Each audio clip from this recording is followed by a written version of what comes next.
Hello! Donc là, on va faire une vidéo à destination des élèves qui sont en classe de première sur des inéquations trigonométriques. On nous demande de résoudre cos x strictement inférieur à 1,5, d'abord sur moins pi, puis sur 0 de pi. Alors l'idée, c'est de se faire les cercles trigonométriques pour y répondre. Alors, si je résous sur moins pi, je vais utiliser le cercle entre moins pi, c'est-à-dire que je commence à moins pi et je tourne comme ça jusqu'à pi.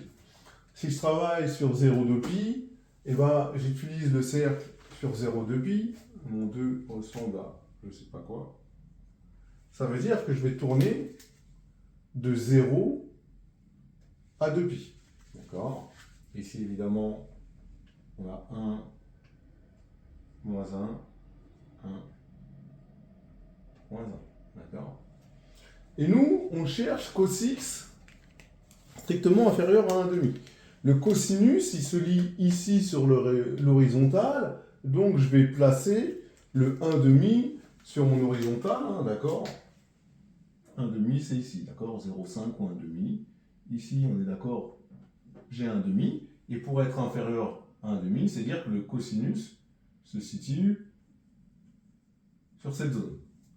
De la même manière, sur le cercle de droite, je vais chercher le 1,5 pour le cosinus.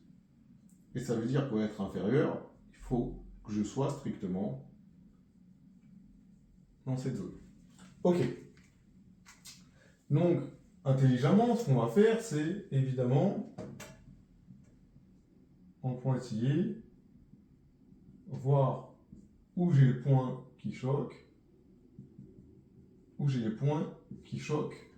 pour avoir les angles. Et donc, je vais faire pareil. D'accord? Donc, ce sera ici, ici. L'angle qui est ici, quand je travaille sur moins pi, ici j'ai moins pi sur 3, d'accord?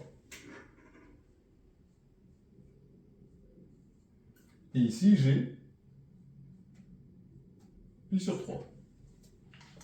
Quand je travaille sur 0,2 pi, d'accord? L'angle qui est ici, je suis à 0 pi sur 3, d'accord?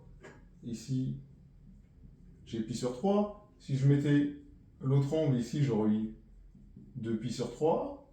Ici, 3 pi sur 3. Ici, 4 pi sur 3. Et là, ici, ça me fait 5 pi sur 3. Ok? Et donc, moi, ce que je cherche, c'est quand est-ce que le cosinus est inférieur à 1,5. C'est-à-dire quand est-ce que je suis là. En fait, c'est pour toute cette portion d'angle que je vais colorier. D'accord? Que je colorie en bleu.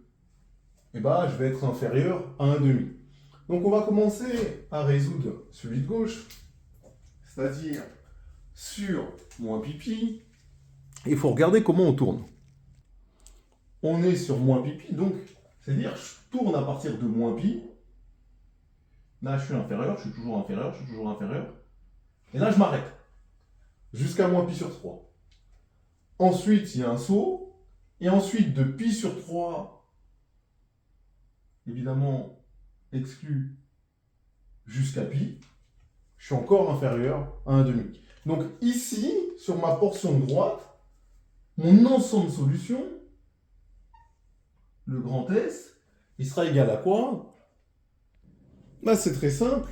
Je vais aller de moins pi inclus à moins pi sur 3 exclu, parce que effectivement le cosinus là il sera inférieur à 1,5. Après j'ai union de pi sur 3 exclu jusqu'à pi. Par contre, qu'est-ce qui va se passer quand je travaille sur 0,2 pi? Sur 0,2 pi, je tourne comme ça.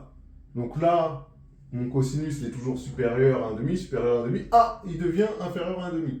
Donc de moins pi sur 3, c'est toujours inférieur, toujours inférieur, toujours inférieur, toujours inférieur, toujours inférieur, jusqu'à 5 pi sur 3. Donc ici, mon ensemble de solutions, lui, devient simplement grand S. Donc je commence à pi sur 3 et je vais jusqu'à 5 pi sur 3. Donc pi sur 3 exclu, puisque je voulais strictement, jusqu'à 5 pi sur 3 exclu, puisque je voulais du strictement inférieur. Voilà, même équation sur deux intervalles différents, on n'a pas les mêmes ensembles solutions. Et c'est logique. J'espère que vous avez apprécié et que maintenant ça vous a aidé à résoudre des équations trigonométriques. À bientôt.